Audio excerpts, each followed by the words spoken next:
Hello everyone, welcome to my channel smart English DB. আজকের ক্লাসে আলোচনা করতে যাচ্ছি 20টি গুরুত্বপূর্ণ অ্যাপ্রোপ্রিয়েট প্রিপোজিশনস এর ব্যবহার। বিভিন্ন কম্পিটিটিভ এক্সামস এর জন্য এগুলো খুবই গুরুত্বপূর্ণ। তাই পুরো ক্লাস আমার সাথে থাকুন। চ্যানেলে নতুন হলে সাবস্ক্রাইব করুন। Let's get started the video. এখন প্রথমে আসি। He is absent dash school. He is absent from school. অ্যাবসেন্টের পর অ্যাপ্রোপ্রিয়েট প্রিপোজিশন ফ্রম বসে। সেই বিদ্যালয়ে অনুপস্থিত। সেই বিদ্যালয়ে অনুপস্থিত। The man is addicted dash wine. The man is addicted to wine. Addicted to আসক্ত। লোকটি মদে আসক্ত বা মাদক দ্রব্যে আসক্ত। হি ইজ ডাল ড্যাশ কেমিস্ট্রি। হি ইজ ডাল অ্যাট কেমিস্ট্রি। ডাল অ্যাট মানে কাঁচা বা দুর্বল। সে কেমিস্ট্রি বা রসায়নে দুর্বল। I am ashamed dash his conduct. I am ashamed of his conduct. Ashamed of মানে লজ্জিত। আমি তার আচরণে লজ্জিত। I am ashamed of his conduct. Please listen dash me. Please listen to me. Listen এর পর to বসে। Please listen to me. দয়া করে আমার কথা শোনো। Please listen to me. He is lame dash one leg. He is lame of one leg. সে এক পায়ে খোড়া। লেমের পর অফ বসে। He is lame of one leg. I prefer milk dash curd. I prefer milk to card.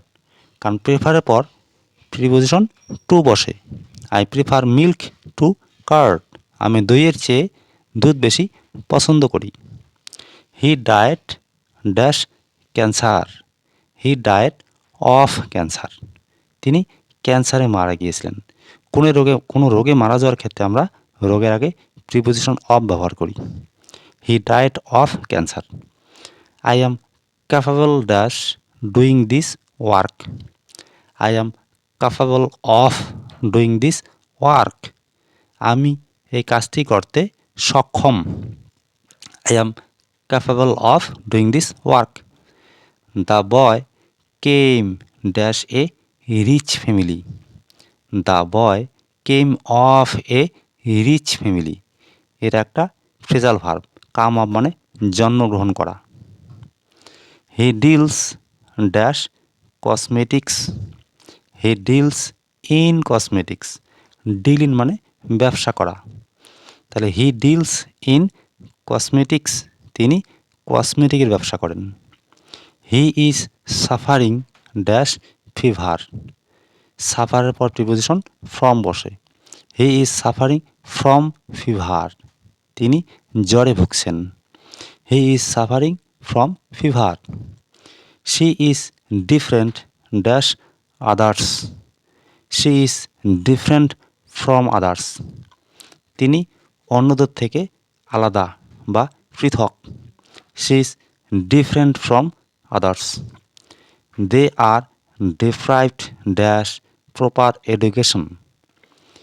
They are deprived of proper education. Deprived of মানে বঞ্চিত। তারা উপযুক্ত শিক্ষার থেকে বঞ্চিত। Mother is affectionate dash her child. Mother is affectionate to her child. অ্যাফেকশনেটের পর preposition to বসে। মা তার শিশুর প্রতি স্নেহশীল। I do not believe dash হিম।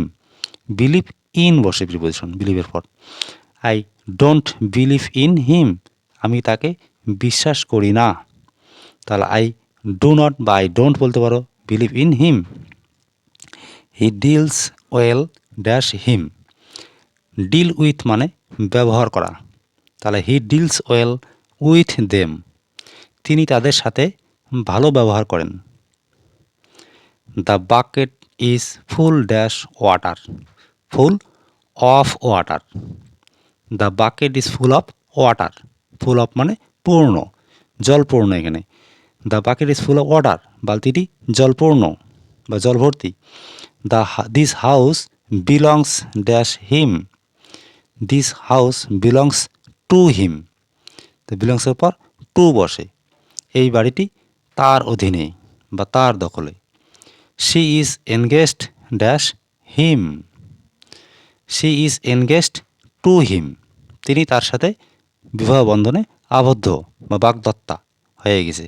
এই ক্ষেত্রে আমরা এনগেজড ব্যবহার করি, তারপর টু ব্যবহার করি, appropriation to him, she is engaged to him.